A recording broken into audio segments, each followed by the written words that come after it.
G'day fellow vapors on this 31st of May, World No Tobacco Day.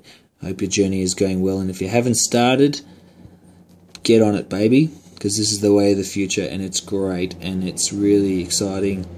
And I'm just going to give a little shout out promo to these guys who have been really helpful to me in my journey. And just, you know, when you first start out electronic cigarettes, you're looking on the internet and it's like looking at a foreign language, and there's so many sort of bogus sites out there, and I can vouch that these guys have been great, personable, and sort of helped me learn about it and learn quickly.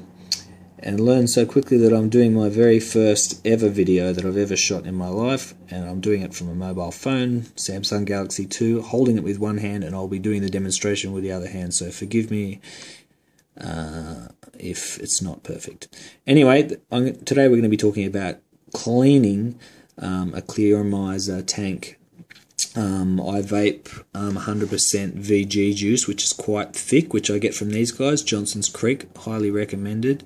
I've tried some of the others, bogus, not the brand, I mean bogus as in the crap, but my method today of just cleaning them and getting the gunk out of the Clearomizer tank is different.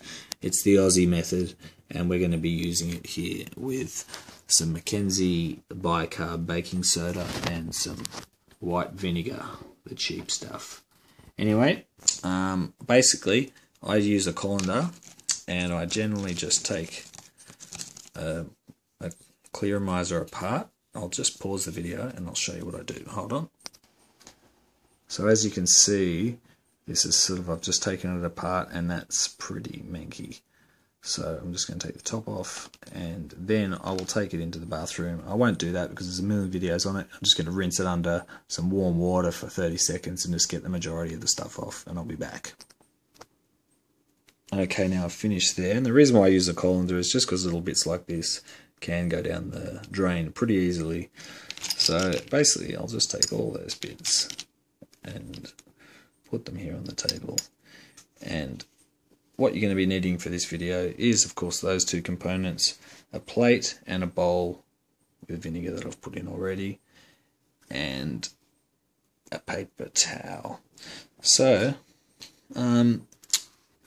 generally, a lot of people talk about dry burning, and there's 1,000,001 YouTube videos on dry burning. I can give you a quick demo on that.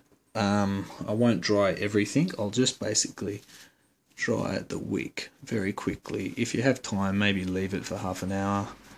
You just want to try and get most of the condensation out of there before you do a dry burn. But I'm going to be doing it in a hurry, so I'll just attach it to a battery and just give you a very quick dry burn, and then we'll move on to the Aussie part, which involves the old baking soda and white vinegar. Okay, so note that I haven't put on the tank or anything else. I've just, not the little tip or the drip tip, I've just actually attached it to a battery. And what we're going to do is, you just want to do it in little 3-second bursts, and you will get some smoke come off and a bit of a funky smell, so don't stress out about that.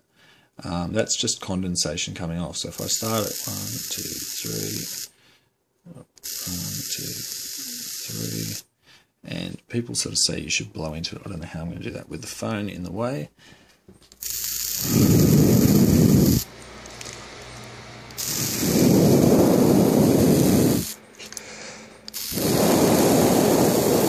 The reason why you do it in 3-second bursts is because you just don't want to damage the coil around the wicks. But you do have to sort of continue this on for a few minutes until the smoke disappears, and you will get a bit of white sort of stuff that gathers around the coils, if you see inside there. Eventually the smoke should go and the smell should go, and you'll see the coils go bright red eventually when the water comes out.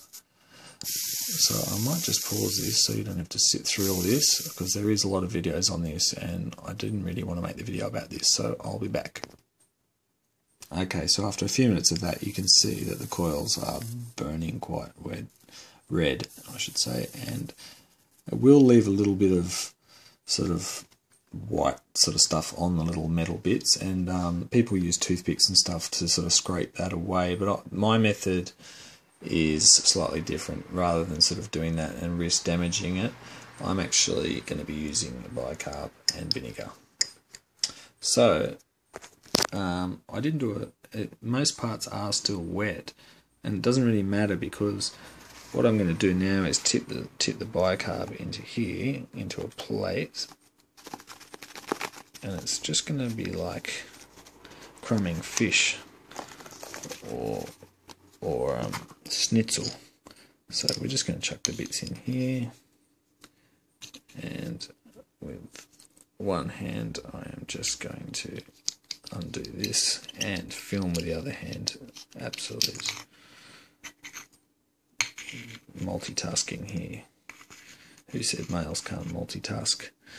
Okay, so we're just going to cover all this stuff and sort of get it in there, and not even be shy to actually get a bit of the bicarb inside where the coil is. No problem.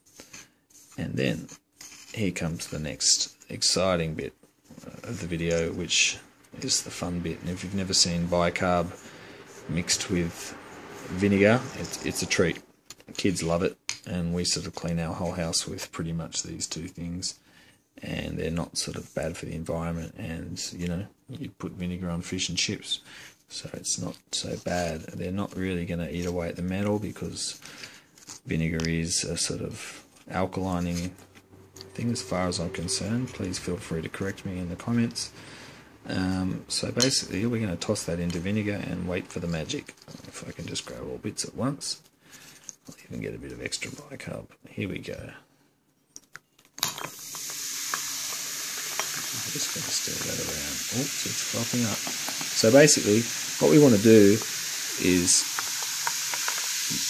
we just, some of the white sort of charcoal stuff after the smoke burned off of the coil, this vinegar sort of effect, technically sort of, we want it to sort of take it off without using a toothpick to sort of scratch it off. And I'm finding even if you just leave it in there for a bit, and with the leftover bicarb, why not just chuck it in for fun. I've been using this method with Vivi Novas and the Stardust and the C5, C3s, all those things. My Clearomizer of choice at the moment is the iClear 30, which I didn't think it would be, being a dual coil. I'm not a huge fan of, but it's been a winner, and it definitely, not straight away. I'd recommend giving them a rinse, the tank of an iClear 30, before you first use it, and it might take a tank, and the second tank you seem to really hit the sweet spot with it, and it's just unbeatable. I'm really happy with it. So what I'm going to do, what's happened there? What I'm going to do now is quickly just reassemble this and fill it with some juice and see how we go. Okay, rather than actually doing that whole process, and I'm actually just going to show you an iClear 30 that I have been using. That is quite dark juice, but I have actually been using this coil head for about a month now, and I've probably repeated this process that I've done on the video today about 5 times, and I probably do it about once every 5 days. And I'll just have a quick vape and show you.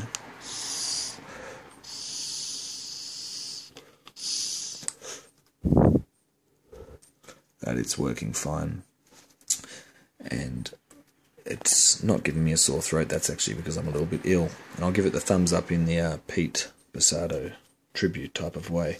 So basically you can sort of leave them to dry, and don't even be afraid to leave a little bit of vinegar in there. Some people add vinegar or apple cider vinegar or lemon juice, maybe 1 drop per 5 mils.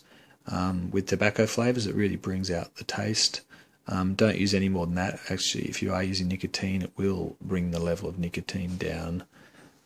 Say if you're using, say if you're got a nicotine level of 18, you use a lot of lemon or these type things, they might bring it down to 12 or something like that. So I've been told. Feel free to correct me. Another little quick tip while I've got you here is these things, cotton buds, which don't ever put in your ears. I've found out the hard way. A lot of people don't sort of do this, shouldn't be doing this next to the water. And it's just every time that you do go to change, just give them a little bit of a clean, because you do sort of get a bit of junk in there. And even with your charger too, give it a good clean and you'll get a lot more longevity out of your batteries and everything else. Anyway, look, it's been a pleasure being here with my first ever video, and I just thought I'd give you a little heads up on my Aussie method of the bicarb and the white vinegar. Patent to Australia, ladies and gentlemen. And one more thanks to these guys. Awesome work. Good luck, everyone, and I'll see you soon. Bye.